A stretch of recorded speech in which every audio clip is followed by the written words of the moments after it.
Bismillahirrahmanirrahim. Demikian kegiatan Islamiyah, kegiatan Muhammad akhirnya layaknya zaman. Yang kegiatan kemarin dan kegiatan Islamiyah sekarang. Assalamualaikum warahmatullahi wabarakatuh. Waalaikumsalam. Alhamdulillah, alhamdulillahilladzi alzamana sabila haqqi wal huda wa jannabana asyrafas syarri wal ghada. Ahmaduhu ta'ala 'allama al-insana ma lam ya'lam wa ashkuruhu 'ala ma asda wa an'am. Asyhadu an la ilaha illallah wahdahu la syarika lah wa asyhadu anna Muhammadan 'abduhu wa rasuluh la nabiyya ba'dahu. Allahumma sholli ala sayyidina Muhammad wa ala ali sayyidina Muhammad. Al-Mukarram yang terhormat kepada Pak Haji Mawakil Tarjum dan juga kepada seluruh pengurus rakyat Masjid As-Shalihin serta jamaah Masjid As-Shalihin. Semoga Allah mudahkan urusan kita semua, Allah lancarkan rezeki kita semua, Allah kabulkan hajat kita semua. Seperti yang telah disampaikan oleh Ustaz tadi, setiap yang memberikan pasti akan dikembalikan. Karena Allah Maha Pemberi, Allah Maha Pengasih, Allah Maha Penyayang, Allah Maha Lembut, Allah Maha segalanya. Bahkan 99 nama itu semua ada di dalam Allah Subhanahu wa Ta'ala.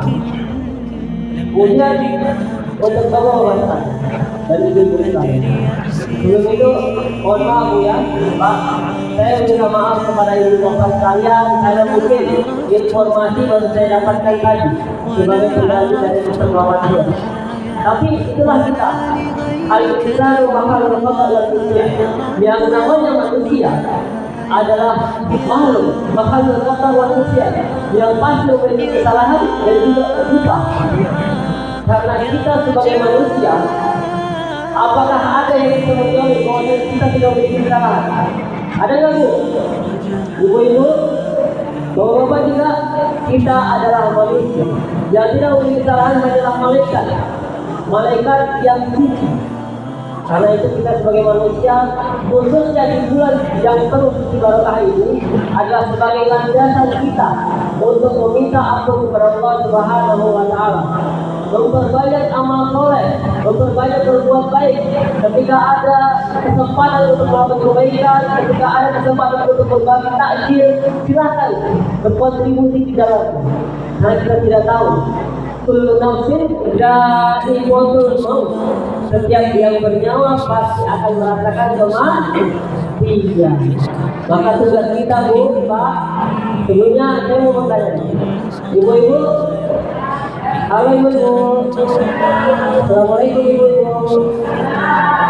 Alhamdulillah. Ibu ini kalau saya tanya pasti pikirannya, oh ya besok sahur ini mau masak apa ya? Besok sahur ini mau masak apa ya?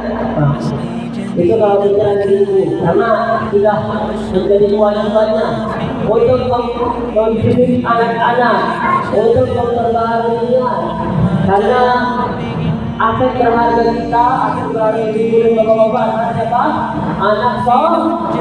Anak soleh, anak solehah. Jika mata kita foto kalau misalnya kita mati, usia kalau sudah mati kita meninggal. Kita meninggal, ini foto maka terputuslah amalan kita. Illa min salah. Kecuali apa Bu? 3 perkara. Illa min salah. Illa min qadatin jariyatin. Setiap yang ibu berikan ke Masjid As-Shalihin, setiap perbuatan baik yang ibu sedekahkan, setiap perbuatan infak yang ibu masukkan, itu akan menjadi amal jariah untuk pembangunan Masjid As-Shalihin.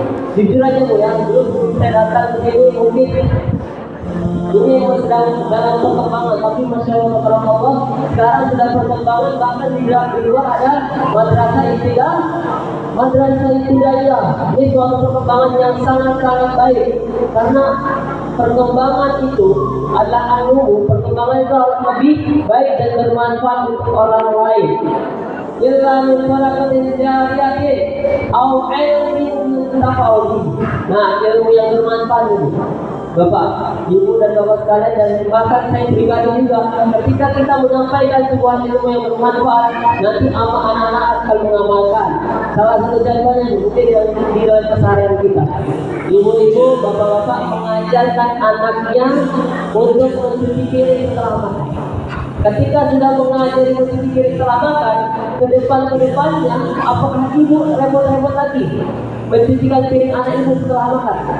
Jawabannya tidak, karena ibu sudah mendidik anak ibu, memberikan suatu pengarahan, membimbing agar bisa mencuci piring sendiri. Itu adalah salah satu contoh pertama. Dan masih banyak contoh lain.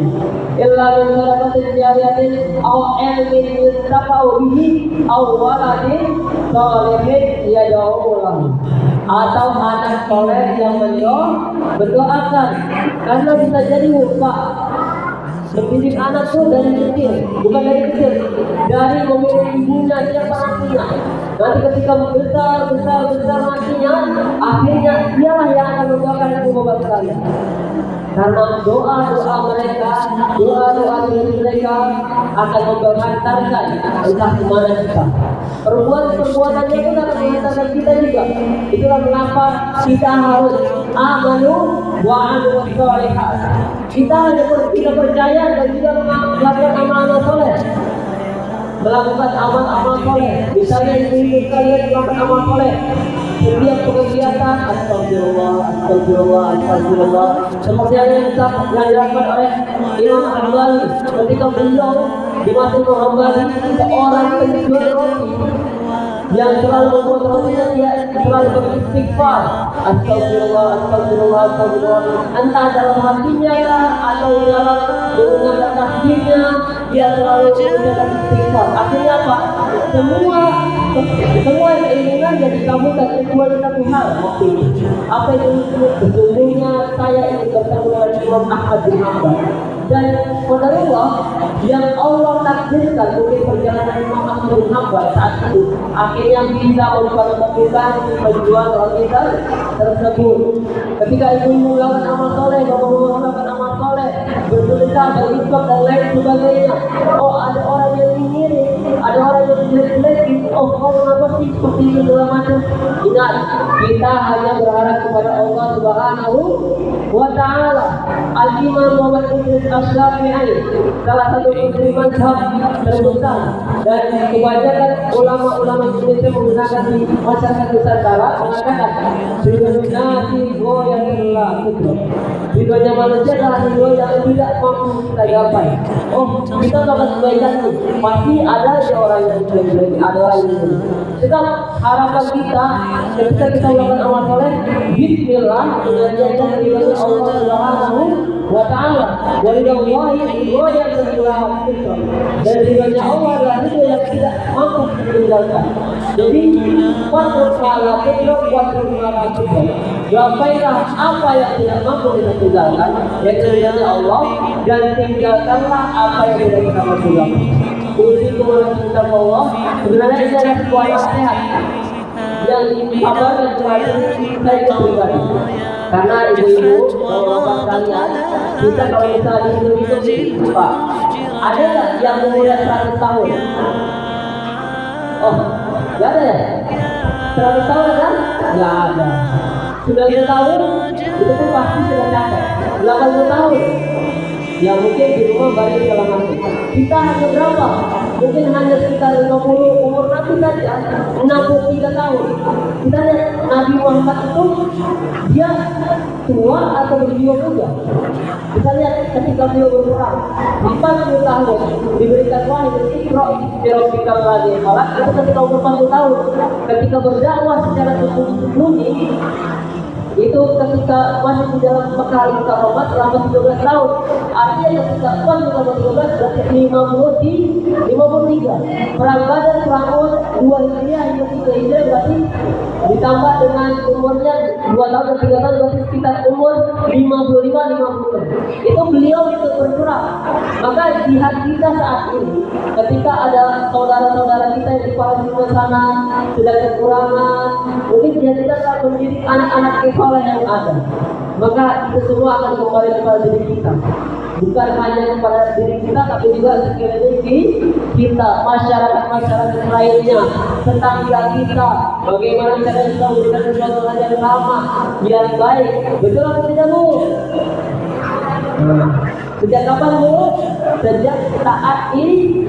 Kalau misalnya yang lalu telah berlalu, jangan kita pikirkan. Yang lalu telah berlalu, yang kita pikirkan saat itu. Selama masih ada anak-anak yang ada di masjid, silahkan didik sebaik mungkin. Kita berikan dengan cara lemah lembut, dengan cara yang baik, yang sopan, yang santun. Mereka tidak butuh apapun, yang mereka butuhkan hanyalah perhatian. Kalau misalnya ibu-ibu diperhatikan, senang kan, Bu? Senang kan, Bu? Ibu-ibu dikasih hadiah, senang nggak? Ibu-ibu dikasih hadiah tidak disangka-sangka, senang nggak, Bu? Seperti itulah Allah. Allah memberikan sesuatu kepada kita. Allah nggak bisa apapun. Tugas kita adalah taat dan mencegah kemungkaran. Bukan hanya bagi diri kita sendiri, tapi juga sekeliling kita. Tugas kita adalah itu. Dan juga cari wasilah. Ya ayyuhalladzina amanu taqullaha wa tabtaghu ilaihi wasilah wa jahidu fi sabilillah. Dan ketika kita mencari wasilah apapun itu, insya Allah akan memudahkan kehidupan kita. Wajah itu bismillah dan berjuanglah di jalan Allah. Perjuangan itu apa? Belajar, berbuka, boleh lebih anak-anak juga lainnya. Sambil menunggu pembebasan Palestina. Baik, Pak. Alhamdulillah. Semoga Allah berikan kemudahan kehidupannya. Bapak-bapak juga, bapak-bapak dan ibu, semoga Allah mudahkan kehidupannya. Allah lancarkan rezekinya dan Allah kabulkan hajat-hajatnya. Insya Allah apa yang bisa kita berikan akan kembali kepada diri kita masing-masing. Apa yang kita lakukan akan kembali kepada diri kita. Berjalan adalah kata kepada masyarakat kalian. Berjalan bersedia para yudha adalah Islam. Itulah kenapa kita ketika berbuat baik Allah balas dengan kebaikan. Bahkan 10 kali lipat. Bahkan ketika bulan Ramadan ini kebaikan itu banyak. Mungkin bukan hanya rezeki, badan sehat saja, Bu, itu sudah rezeki. Kalau misalnya ada orang yang mau dikasih uang 1 M tapi badannya sakit-sakitan, ada lagi? Ada yang mau? Nggak ada. Maka kesehatan itu adalah yang paling penting dan itu semua adalah rezeki dari Allah Subhanahu wa Ta'ala. Utiku mana cerita Allah wahana depan Rabbi bisa melakukan lagi dan lalu takut pelatihan lagi ya. Kalau pelatihan ya kemudian insya Allah cukup sekian. Kalau misalnya ada kesalahan itu dari diri saya pribadi. Kalau misalnya ada kita dalamnya dari Allah Subhanahu wa Ta'ala. Setelah peristiwa itu, yang paling penting ibu bapak selalu mengingat Allah, mendidik anak soleh. Dan ketiga adalah kita melakukan sesuatu menjadikan ibadah mengharapkan ridhonya Allah Subhanahu wa Ta'ala. Setelah peristiwa itu nanti kita berikan saja. Assalamualaikum warahmatullahi wabarakatuh. Waalaikumsalam.